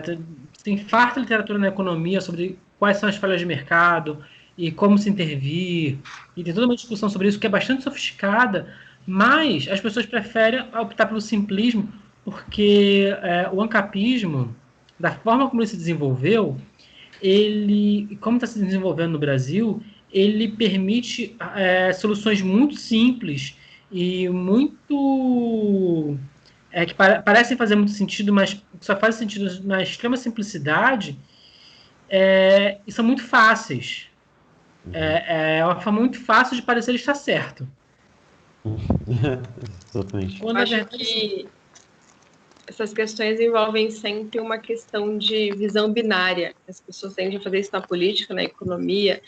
Quando você tem uma visão binária, ou é de esquerda ou é de direita, ou você é petista ou você é nananã, sempre leva para uma análise pobre e burra, assim, porque a realidade é muito mais complexa do que duas facetas, né? Então, acho sempre que você tem essas discussões basicamente entre duas ou três coisas ali, ou você é isso ou você é aquilo, eu acho que não dá conta da realidade, tende a ser extremamente pobre. Essa divisão Estado versus mercado, né, como se fossem coisas antagônicas, não é real, né, simplesmente, né, uma coisa O depende da mercado outra, né. precisa do Estado para existir, né? Na Você verdade, precisa assim, de um Estado que salvaguarde o direito de propriedade, que sim, emita moeda. Você tem toda uma infraestrutura estatal dentro da qual o direito de propriedade e a livre iniciativa acontece. sim. Uhum. Na verdade, assim, tanto o mercado quanto o Estado são realidades históricas. E num determinado momento, eles se construíram numa simbiose que funcionou. O Estado conseguiu se mostrar mais eficiente que o feudalismo para uma classe burguesa crescente e se formou aliança entre Estado-nação e burguesia, lá no mercantilismo. E essa aliança continua até hoje. O que não impede que em algum momento futuro se consiga evoluir para um novo tipo de arranjo de proteção de direitos de propriedade ou de emissão de moeda que leve a um cenário ou de mercado sem Estado ou de uma nova configuração de mercado, porque são duas realidades históricas que surgem mais ou menos ao mesmo tempo e que acabam entrando numa simbiose que continua até hoje e que funciona. É uma simbiose que funcionou bem. E tem funcionado. Uhum. Mas nada impede que E isso só mude em algum momento falando histórico. aí no panorama histórico, né, lembrando que antes da formação do Estado Nacional, que foi o que deu suporte para a burguesia, etc., e a formação do mercantilismo, você tem uma sociedade feudal que aos poucos foi tendo um renascimento urbano e comercial, antes do renascimento cultural lá do século XV, né? E esse renascimento que se deu através das ligas, né, tipo Liga Hanseática, aquela Liga do Báltico, as feiras, né, porque eram formas de você padronizar o comércio. Então essas ligas elas padronizavam preços, qualidade, medidas, porque imagina, no feudo você tem, cada feudo tem uma medida. Então você mede aqui em onça, ali em sei lá o que, aqui em quilo não existia. Então, assim, você imagina a dificuldade de você conseguir fazer o câmbio. O câmbio era impossível. Então, essas ligas, elas criaram uma espécie de regulamentação que criou um ambiente onde surgiu o mercado na Europa. Isso antes mesmo do Estado Nacional se tornar o grande elemento político, né, a partir do final do feudalismo. Então, a regulamentação tem tudo a ver tem tudo a ver com o mercado. Sem regulamentação não tem nem mercado possível, né? Porque você não tem onde medir as coisas. Você fala assim, quanto é isso? Isso aqui é tantas moedas tal. E aquilo é moedas de outro tipo. E você fala, meu Deus, mas quanto vale uma moeda com relação a outra moeda? É simplesmente impossível de lidar com esses problemas fora de um tipo de legislação ou de um tipo de padronização de medidas, né? E hoje e o Estado ele racionalizou o Estado-nação porque colocou dentro da fronteira nacional uma regulamentação única e, e isso foi muito positivo para o desenvolvimento do capitalismo naquele momento. Hoje a gente vive uma fase em que a gente vê um certo pluralismo jurídico, vê autorregulamentação, surgimento de soft law, tem aí a gente viu um momento aí de diminuição, mas de relativização desse papel do Estado, de regulamentação. A gente não sabe muito bem onde é que isso vai parar. Não sei se vai ser num capismo, duvido muito. Mas a gente vai ter um papel mais relativizado no futuro. Como é que isso vai ser? Como é que vai ser o arcabouço institucional das sociedades no futuro? Ninguém sabe muito bem. Infelizmente a gente tem problemas muito maiores agora, né, para resolver. Sim, do a gente tem a pandemia. Pensar no futuro, né? A gente está atrasado com relação ao mundo. Enquanto eles vão pensar nesses problemas, a gente vai pensar nos problemas que a gente devia ter resolvido há 50 anos atrás, né? Sim, e que hoje, de fato, na pandemia, né, de pegar a questão do alcoolismo, entrando, né, nessa discussão que a gente já ia trazer, das doenças mentais, questão habitacional, de segurança alimentar, tudo isso impacta. Mesmo, né? Podemos entrar nisso agora. Sim, podemos.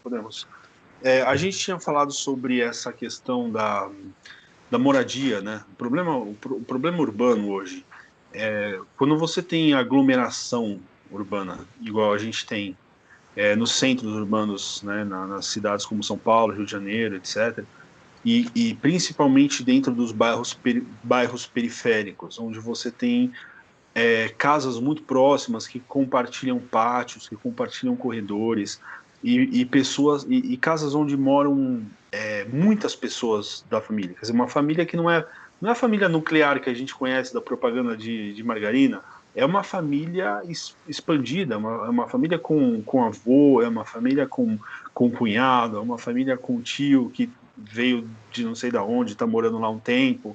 Então você tem uma realidade muito diferente dentro desses locais periféricos hoje no Brasil, onde suponhamos que você tem 10 pessoas dentro de uma casa, o que não é nada muito fora, não. Existem lugares que tem até mais pessoas.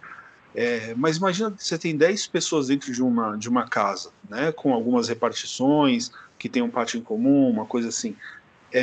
Uma única pessoa que resolva não observar a quarentena, ela é um fator de risco para todo mundo que mora dentro dessa casa. Sim. E como é que você faz agora para preservar essa população que depende dessa variante da tragédia dos comuns aí, onde uma pessoa decide simplesmente que não se importa.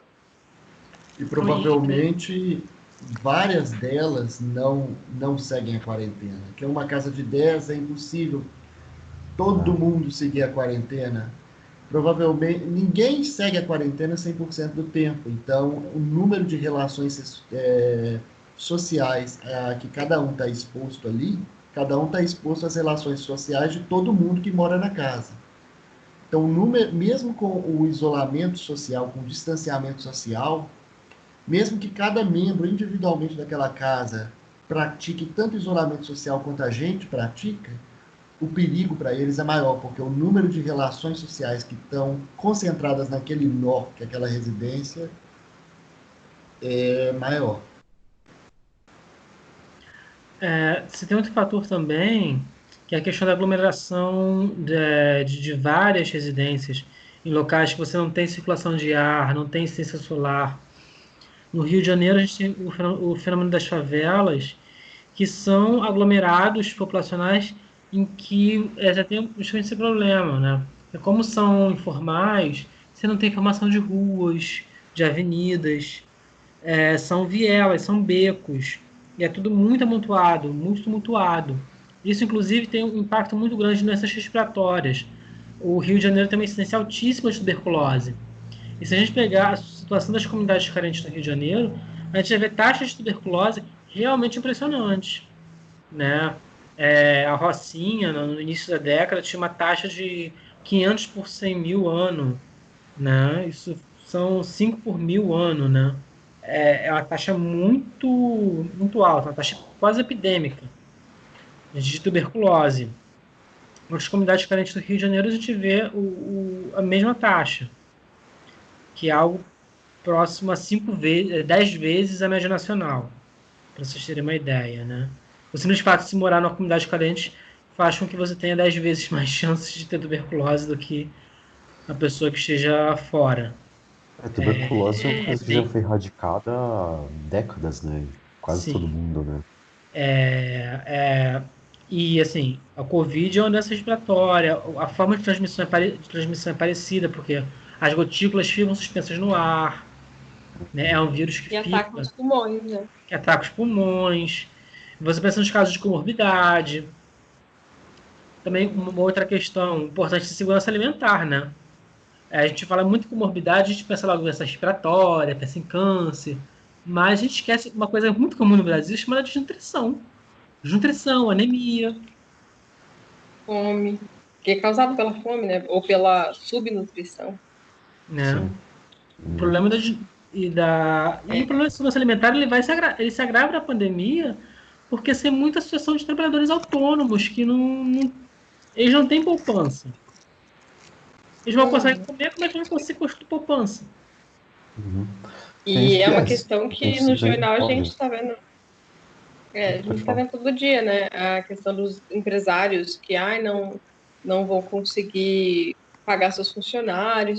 Nem os empresários têm reserva financeira, Sim. que dirá o trabalhador autônomo, né? Que se a gente for pensar na realidade aí, por exemplo, das mulheres de comunidade que trabalham em prestação de serviços, de limpeza, de diaristas e tal, trabalha hoje para comer hoje, no máximo Sim. amanhã.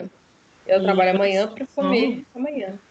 E outra E o situação, Brasil tem um agravante que a gente tem todos os problemas do terceiro mundo e estamos tendo também todos os problemas do primeiro mundo. Então nós temos muita desnutrição, mas temos muita obesidade. Obesidade, Nós temos envelhecimento aí da doenças população, né? parasitárias ainda, dependendo da região, mas temos as doenças degenerativas, né? Hipertensão, diabetes, câncer. Então, o Brasil está sendo esmagado. A realidade, os problemas do terceiro mundo estão acontecendo ao mesmo tempo que os problemas do primeiro mundo. e aí né? você pega a população desassistida, um pouco pegando, né, nessa sua linha, um outro ponto que é muito importante, que é o da mudança das relações de trabalho com a arquitetura P2P, né? Empresas como Uber, como Rappi, como peer-to-peer, né? iFood, né? O trabalhador dentro dessa arquitetura, ele é um trabalhador sem vínculo nenhum, né? Aquela imagem clássica do entregador de Uber na bicicleta do Itaú. Uhum. A bicicleta não é dele, a mercadoria não é dele, o cliente não é dele. O vínculo dele é com quem? Ele não tem vínculo com ninguém. Só Que é com muito ele mesmo, né? dessa economia do compartilhamento, que é algo que ainda não foi resolvido, né? Como é que fica a seguridade desse trabalhador? E a seguridade ela é útil nos momentos de crise, na pandemia, não só na pandemia, né? Todas aquelas situações de risco social, doença, invalidez, morte, velhice. Tem muito uma discussão com isso, com essa arquitetura P2P, com empresas tipo Uber. Muita gente fala que a Uber devia pagar os benefícios totais, né, de um emprego formal com CLT, né? Tipo, eu não sou contra, mas muita gente meio que defende falando assim, na Uber não é exatamente uma empresa de transporte, é só uma empresa, um aplicativo que conecta um motorista com algum passageiro. Então ele não é o dono dos carros, não é. E aí como resolver isso, né?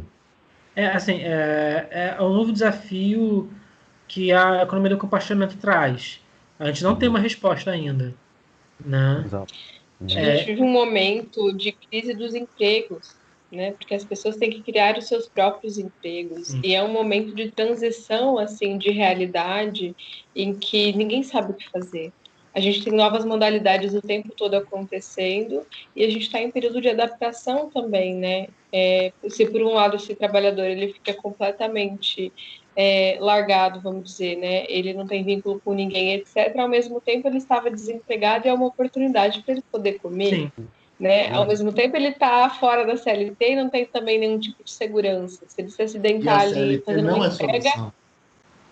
Não, assim, a questão é que a Mas CLT, assim, o mínimo de segurança, se for pensar, de qualquer trabalhador que teria algum tipo de seguro, enfim, que seja, mas a gente também tem alguns problemas que envolvem tanto a participação dele nesse modelo quanto a não participação dele, né? exatamente, eu acho que a grande questão é que tanto a solução social quanto a solução liberal, elas foram pensadas num modelo fordista de produção, né? Fordista? É, o modelo fordista. A CLT, Ah, ela, sim. ela funciona no modelo fordista. O, a estrutura sindical que serviu de base para a social-democracia se expandir, dominar a Europa, ela tem por base os sindicatos que funcionam no modelo fordista, né? Fordista e taylorista, né? Sim. No modelo Gente, CLT foi criada por Vargas, então, assim, Vargas, É. é um outro momento da história. Uhum. E a discussão liberais versus sociais-democratas, ela estava dentro desse contexto. Agora a gente está no contexto de economia do compartilhamento. O modelo fordista ele implodiu na década de Sim. 80 com o toyotismo. E mesmo o toyotismo, ele já não é mais o grande modelo, agora a gente trabalha com modelos de economia de compartilhamento que está se expandindo em várias áreas, e a gente não sabe onde é que vai parar. Uhum. A gente está na transição para a economia do conhecimento, que simplesmente vai desaparecer o trabalho braçal, e a gente não sabe muito bem onde a gente vai. Né? Não existe resposta liberal, como não existe resposta social, não existe resposta conservadora, elas estão Uhum. por se construir. O que está muito se discutindo é a renda mínima universal, né? Renda Sim, básica a universal, né? universal É o que eu ia falar Mas agora. assim, parte. como aplicar isso? Quem iria pagar? Tipo, é porque tem muitos bilionários aí, os pessoal do Vale do Silício, né? Aqueles bilionários da tecnologia defendendo isso, né? Mas assim, muita gente critica porque, não vai. Eles vão continuar meio que sendo donos de tudo, sabe? Essas gigantes tecnológicas, tipo Uber não, tipo Google, Eu acho que não é enfim. essa questão. Eu acho que assim, a nossa preocupação nesse momento é como garantir a seguridade, né? Se vai ser Exatamente. com seguro Eu acho obrigatório, que eu, vai impor um seguro obrigatório para os trabalhadores de economia de compartilhamento? Não sei. Hum. eu acho que às vezes é até mais fácil do que você ficar regulamentando um serviço que está funcionando praticamente sem o Estado intervir, que é um negócio, digamos assim, que é o Uber, por exemplo, e Uhum. outros aplicativos de entrega e tal. Todo mundo entende que a situação, que as pessoas que trabalham nisso é uma situação complicada, porque a longo prazo não tem seguridade, certo? Então, o sujeito pode ficar 10 anos trabalhando de Uber e um belo dia ele tá, se ele não pagou, como fala, se ele não pagou a Acho que foi. aposentadoria, Sim. não, se ele não pagou a sua aposentadoria, ele é uma pessoa que tá aí, tá, como fala, à deriva, né? Uhum. Então, me parece que o caminho aí, no futuro, é no sentido da renda mínima universal, renda básica universal, alguma coisa que seja, todo mundo tem uma forma de se manter. E aí algumas pessoas podem, por exemplo, se você tem uma renda mínima e que compartilha com várias pessoas, nada impede que você faça uns bicos de Rappi, uns bicos de Uber e complemente sua renda. E se você vier a faltar também você não vai estar desamparado no caso, né? Então, eu acho que muitas vezes aí a gente pode pensar que mais para frente com a automatização da maior parte dos trabalhos, né, que a gente conhece hoje, como por exemplo o frentista, que em alguns países nem existem mais frentista, ou como caixa de supermercado, que em alguns países também não existe mais caixa de supermercado, Sim, já foi. e, e também com a melhor organização de serviços, como por exemplo o serviço de saúde. Então, hoje, acho que todo mundo já entende, que quem estuda o assunto, que o primeiro contato não precisa ser um contato necessariamente com um médico. Você pode ter aí um enfermeiro que é muito bem qualificado no Brasil, que Sim. pode fazer, digamos, uma triagem básica, etc. E tal. Uhum. Então, assim, no final das contas, você vai acabar reduzindo a quantidade de empregos, os aplicativos vão reduzir a quantidade de empregos, a automatização, inclusive até de repente do Uber, vai reduzir a quantidade de empregos, e a gente vai precisar de um jeito das pessoas continuarem vivas, né? E eu aposto, vendo hoje, a nossa situação hoje, com relação à pandemia, eu aposto que vai ter empresário, que daqui a uns 50 anos, quando a gente estiver nessa situação, que vai falar, deixa essa gente morrer, deixa essa gente, isso aí é seleção natural, vai ter gente que vai falar isso. Hoje, então, assim, a gente está tendo uma amostra do que vai ser o futuro, né? A grande questão é que o capitalismo não sobrevive sem demanda. A demanda agregada, né, a lição keynesiana, a demanda agregada, né, que é consumo, investimento e gasto público. O capitalismo não se sustenta sem isso. O capital não gera capital sozinho, indefinidamente. Ele tem que ter um vínculo com a economia real. Então, vai precisar de consumidor. O que pode acontecer, observando períodos históricos anteriores, é o surgimento de novos empregos cobrindo novas necessidades, que nós não sabemos quais serão. Né? Agora, eu vejo um problema... algumas coisas. Eu vejo um problema... Bom, pode falar. Tá, pode falar. Eu vejo um problema político muito grande na questão do seguinte, no Fordismo, né, na linha de produção, é muito fácil você ter solidariedade de classe, porque a produção é em série, um passa para o outro, que faz outra parte. Se um para, não faz sentido os outros não pararem numa linha de fábrica. Agora o Uber, que é todo mundo prestando serviço de uma maneira atomizada, se alguns decidem parar, o Uber coloca a tarifa dinâmica, coloca o preço lá em cima, alguns começam a furar a greve e a greve acabou. Né? Então você tem um problema muito grande em como forjar uma solidariedade política desses trabalhadores autônomos, que também estão muito menos contato um com o outro, para gerar aí um novo modelo de Estado social apto para o século XXI, né?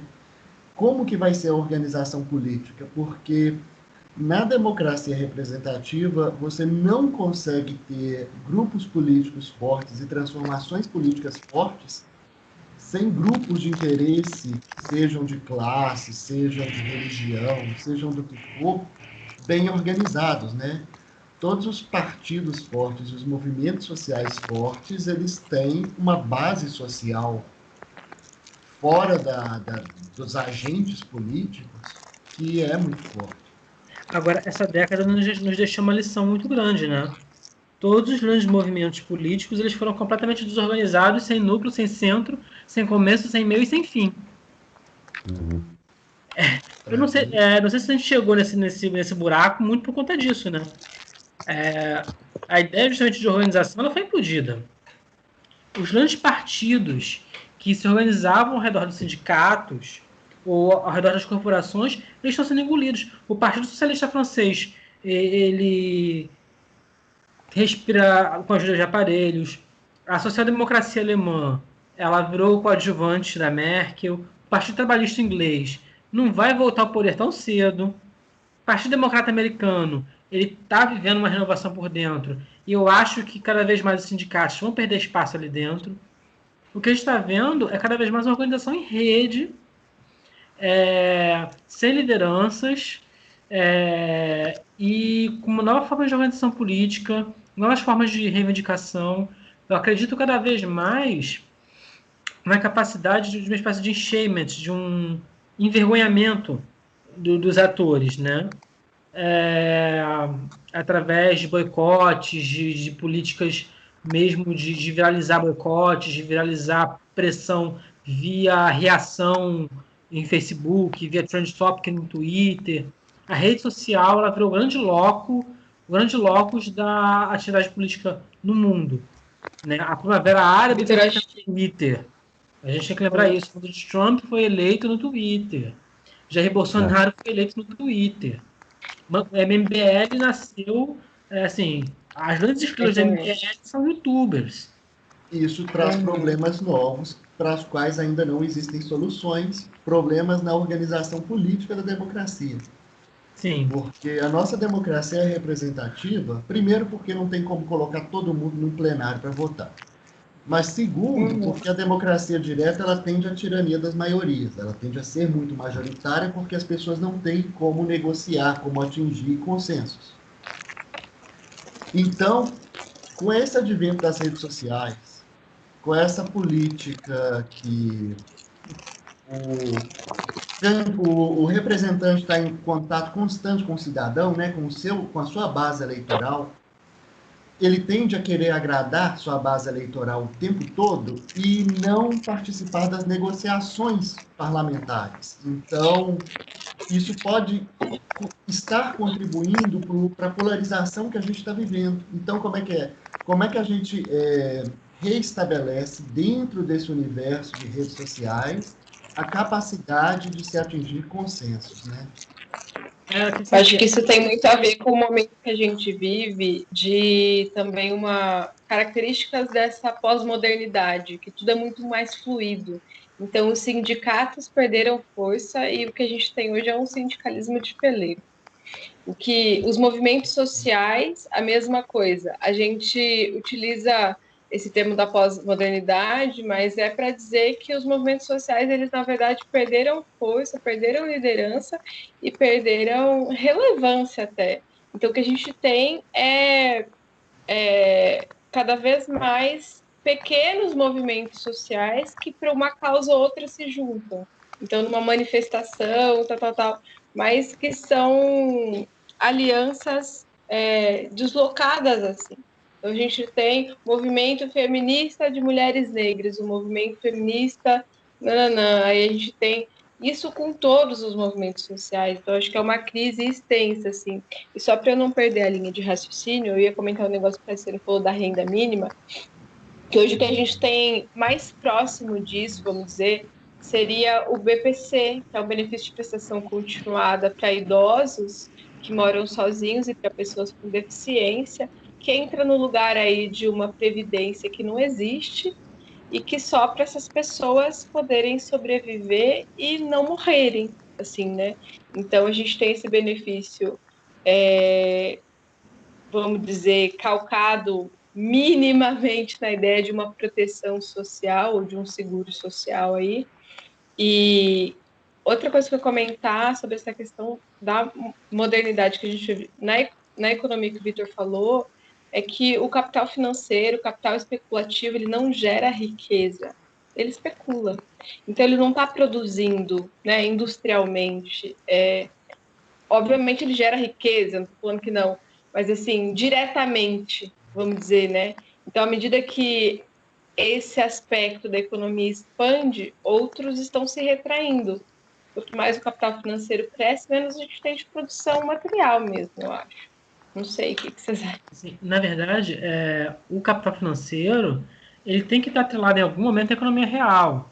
Não tem como. O derivativo se vai aplicar em ações, a ação está vinculada a uma empresa. O derivativo, o produto que você vai criar, ele vai estar ligado a algum ativo. Né? O rendimento dele vai estar relacionado a algum ativo. Ele não pode ficar em cima, numa nuvem fora da economia, porque uma hora isso vira uma bolha e isso explode. Né? O que aconteceu com o subprime, né? Você tinha um derivativo que ele tinha um vínculo com a realidade material, que eram as hipotecas, né? Nos Estados Unidos. Houve uma crise de inadimplência de hipoteca, o derivativo que tinha como lastro a hipoteca, ele evaporou junto. Se a economia real evapora, a economia financeira vai evaporar junto. Elas não conseguem ficar desvinculadas. Né? Se eu faço investimento em empresas de tecnologia e elas entram em crise, o meu investimento ele vai evaporar junto com elas. Elas coexistem, né? Sim. Se o preço do barril do petróleo desaba, Se eu tenho investimentos em derivativos relacionados à variação de contratos futuros em petróleo, ele vai evaporar também, junto. Não tem muito o que fazer. Não tem como não existir uma economia real. É uma questão de possibilidade fática. E, voltando a essa questão da seguridade da renda mínima, uma hipótese que a gente também não consegue imaginar é como... Porque, assim, aí puxando um pouquinho mais para a minha linha mais liberal, o mercado ele é um conjunto de empreendedores anônimos, cada um com uma ideia na cabeça e inventando coisa por aí. A gente nunca sabe se pode surgir alguma coisa daí que ninguém nunca imaginou que consiga casar essa nova pressão de democracia via rede social, que é um fenômeno novo que ninguém tem muita ideia, criar algum tipo de coisa, algum tipo de seguro ou de imposição, porque, assim, tudo que foi criado nos últimos... Se a gente pensar os últimos 30 anos, são várias disrupções que ninguém nunca imaginou que poderiam acontecer. Eu acho que, assim, se a gente pensar, nos anos 2000, ninguém imaginava a economia do compartilhamento. Está diante de uma empresa que não presta serviço nenhum. É só um aplicativo. Essa ideia não existia há muitos anos atrás, né? A ideia de que as gravadoras iriam desaparecer, de que as pessoas consumiriam conteúdo não mais na televisão, mas no YouTube, e que qualquer pessoa poderia virar um produtor de conteúdo, sabe? Isso tudo é muito louco, né? A quantidade de empresas tradicionais que pareciam eternas, que estão simplesmente sendo engolidas por essa nova economia, é um troço impressionante. Né? Gravadoras, produtoras de conteúdo, distribuidoras de filmes, emissoras de televisão, jornais, táxis. Essa pandemia também que sendo um laboratório para, Sim. por exemplo, renda mínima universal, né? Está sendo laboratório para muita coisa, renda mínima universal, expansão de home office, expansão de serviços de delivery. A gente está vivendo uma migração forçada para uma economia cada vez mais virtual, um crescimento de e-commerce de serviços básicos de mercearia, que era algo que não tinha essa força toda. Talvez uma coisa boa, né, assim, que saia disso aí a gente tiver essas possibilidades, né? E de ruim é que, sei lá, tipo, muitos empregos vão desaparecer, né? Muitos empregos vão desaparecer. Agora, a gente não sabe o que vai aparecer no meio do caminho. É sempre esse o desafio. Às vezes eu tenho muito medo quando a gente fala na perda de empregos da economia do conhecimento, virar um neoludista, né? O ludista super pessimista, de repente a Revolução Industrial ela abriu um flanco que ninguém imaginava. Como o êxodo rural na Idade Média permitiu o reflorescimento das cidades medievais e gerou um movimento de crescimento de formação de riqueza na Europa inimaginável. Esse novo movimento da economia do conhecimento a gente não sabe no que vai dar. Sim. A gente pode manter boas perspectivas com relação ao futuro, sem, entretanto, esquecer que a gente vai precisar, em alguns momentos, defender certas posições, porque vai ter gente que vai falar: eu não me importo, eu não ligo, vocês podem morrer, vocês não são um número, como a gente tem hoje, né? Mas eu acho que o futuro reserva oportunidades interessantes, assim. E pode falar, quem ia falar? Assim, você falou esse ponto das pessoas voltarem a repetir. Eu particularmente acredito, tudo bem, eu não sei se acho que a gente perdeu a oportunidade agora no Brasil, mas eu acredito muito na força da vergonha. Se houvesse um ataque massivo, se a gente começasse um movimento mais massivo de forçar o envergonhamento, de trazer a resposta de: olha, envergonhe-se do que você está falando, você precisa ter vergonha disso, né? Atacar o ponto da reputação moral das pessoas, que é algo que todo mundo preza a sua reputação, a sua imagem moral ante os outros. E nós mudamos o nosso comportamento quando a nossa reputação está em jogo. E eu acho que isso é uma mácula à reputação do indivíduo. Esse tipo de desrespeito à vida, ele gera uma transformação moral. Né? Tem um exemplo clássico da China, né? Que a China tinha o costume milenar de amarrar os pés das mulheres para ter o pé pequeno. Isso ficou conhecido no Ocidente, foi um escândalo. E os chineses abandonaram esse hábito. Horrível. Gente isso viva por ainda conta assim. por conta de um imperador que tinha um fetiche com os pés pequenos, né? E aí todas as mulheres precisavam fazer de tudo para ter os pés pequenos para entrar dentro de um padrão de beleza que um cara lá tinha. Sim.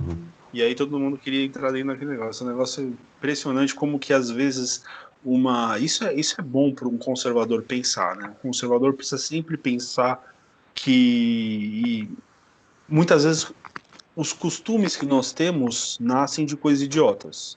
Então, às vezes, a gente tem que questionar um costume. Um costume pode ser um negócio imbecil, inclusive. Você fala, não, é assim porque sempre foi assim. Mas por quê? De repente está sendo imbecil, a gente pode mudar isso aí, né? Sim. A gente pode parar para pensar, por exemplo, por que todo mundo vai trabalhar junto? Tipo, já reparou nisso? Todo mundo ao mesmo tempo no ônibus. Por que não entra cada um horário? A gente dá um jeito de desocupar empresas que trabalham relacionadas, elas acabam, assim, empresas que trabalham relacionadas, você acaba precisando ter a pessoa do outro lado para poder você trabalhar. Eu sofro muito com isso, porque, por exemplo, eu advogo para grandes empresas que têm atuação nacional. Então, eu preciso ter contato com o advogado local, com o meu correspondente local, e eu preciso ter contato com o jurídico interno das empresas. Se o pessoal jurídico interno não estiver lá, eu depender dele, eu não consigo trabalhar. E também o correspondente precisa de mim para trabalhar e eu preciso dele. Então, os três têm que estar alinhados no mesmo horário. Por exemplo, muitas empresas têm esse problema de todo mundo estar no mesmo horário, todo mundo conseguir trabalhar. Porque o trabalho de um depende do trabalho do outro. E existe também a questão da racionalização do funcionamento das fábricas, né? Dos horários de troca de turno. Mas eu acho que a gente poderia discutir uma outra questão, que é por que a gente precisa concentrar tudo num bairro só? Sim, porque as cidades, assim, eu estudei um pouco de arquitetura, né, e, tipo, as cidades, assim, ainda seguem um padrão, assim, o urbanismo, né, que vem também começo do século XX ali, né, acho que a segunda Revolução Industrial, que era assim, vamos concentrar toda a área comercial e de serviços no centro, digamos assim, e a área residencial lá para longe, para todo mundo ter carro, sabe, comprar carro e fazer rodovias, né, para todo mundo ir e voltar de carro, e aí até para isso estimular a indústria automobilística, né, isso já está ultrapassado, né. Hoje tem aquela tendência do novo urbanismo, né, de se fazer assim, bairros de uso misto, com ruas caminháveis, com transporte público melhor, né? Tanto é que, tipo, hoje a gente já tá precisando prescindir do carro, né? Muitas cidades na Europa já até aboliram carro em alguns lugares, assim, o pessoal vai tudo de bicicleta pro trabalho, né? Aqui ainda assim, tipo, sei lá, tem a Marginal do Rio, a gente constrói, sei lá, uma rua de 6 pistas, 8 pistas, né? Tipo, ainda a gente tem aquela cabeça de não, tipo, tem que diminuir o trânsito, então vamos construir mais rodovias, né? Mais pistas, tipo, e piora, só piora, né? Eu acho que, assim, o problema é que o desenho urbano das cidades no Brasil, especialmente Rio de Janeiro e São Paulo, ele é de cidades muito espalhadas e é uma coisa meio caótica, né? O Rio de Janeiro, ele destruiu a sua região central. No Rio, do lado do centro do Rio, portuária, que foi uma região que foi completamente arrasada, porque tinha um viaduto que simplesmente cobria a Avenida Portuária, ou seja, você não via o mar porque tinha um viaduto na frente, e tapava a avenida principal e tornou um lugar inóspito. Recentemente, em 2012, ele foi demolido, foi construído na década de 70, foi demolido agora. Agora o Rio está nessa onda de começar a redesenhar seu espaço urbano, mas isso não é algo tão simples, né? As cidades se organizaram muito nesse sistema e de uma forma muito caótica. sim. São cidades muito Imagina assim para espalhadas.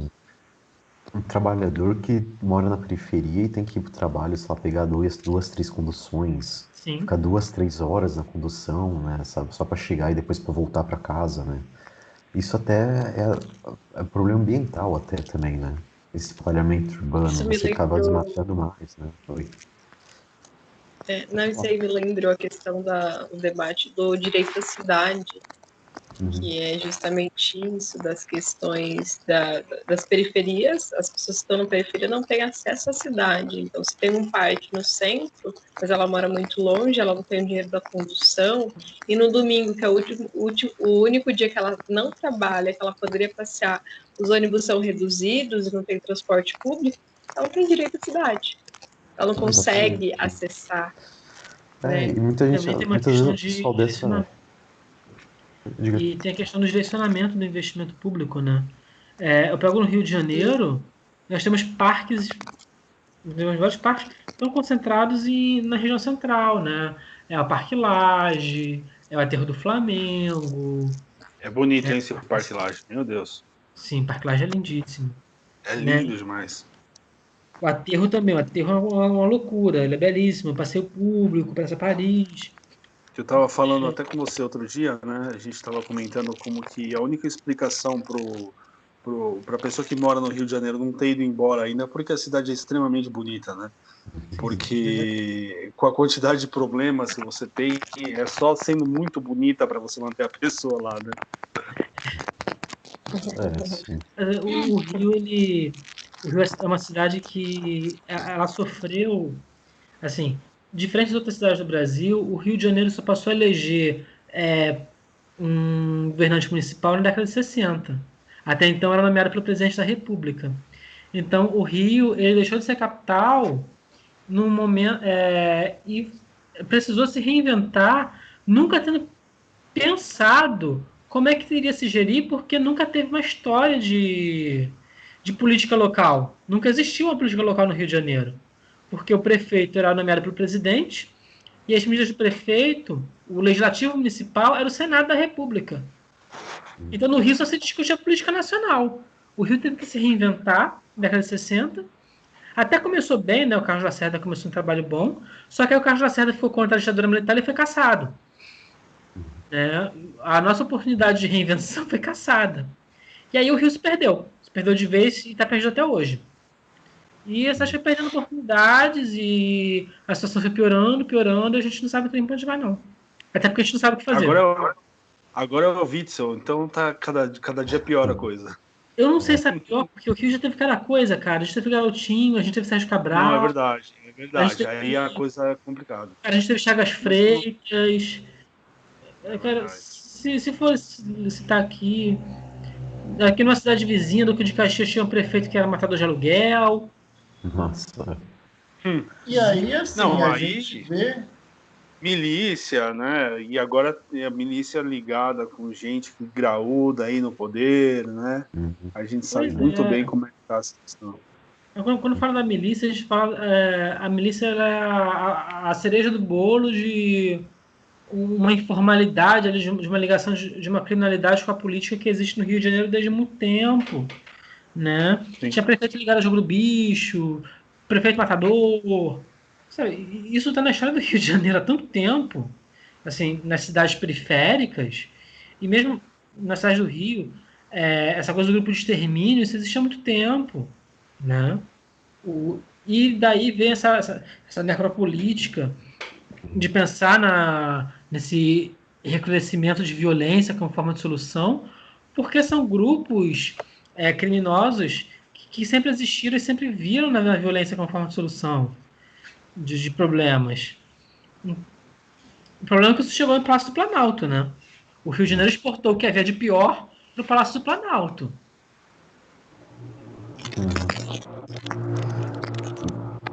É isso aí, gente. Eu agradeço muito a participação de vocês. Essa foi uma conversa que a gente ia falar sobre um tópico, a gente falou sobre 1000 tópicos, foi muito legal. E Sim. a gente, meu, é muito legal conversar com vocês. Vocês são bem capacitados, a conversa rende muito. E eu espero que a gente tenha aí um público que consiga ouvir a gente aí até o final, né? Porque são quase 2 horas de live que a gente está fazendo, né? A gente falou sobre De tudo. repente, Então, gente, deixa eu focar em falamos um sobre tudo, tema mas na próxima. Vamos. A gente vai voltar, a gente vai fazer mais dessas. Sim. Então a gente vai tentar manter mais dentro do tema, se bem que assim, tudo está interligado, né? A gente interrelaciona e a gente está sempre tentando voltar na temática. E a próxima aí a gente vai, quem sabe semana que vem a gente pode juntar todo mundo de novo, o que vocês acham? Sim. Pode ser? Legal? Sim. Maravilha, gente. Então eu agradeço muito a disponibilidade de vocês. Foi um grande prazer conversar com vocês. Gente inteligente, pessoal bem preparado, e os papos aqui são enriquecedores. Espero que todo mundo tenha gostado e me despeço aí. Um abraço para todos. Tchau. Um abraço. Tchau. Tchau. Tchau, gente. Um prazer.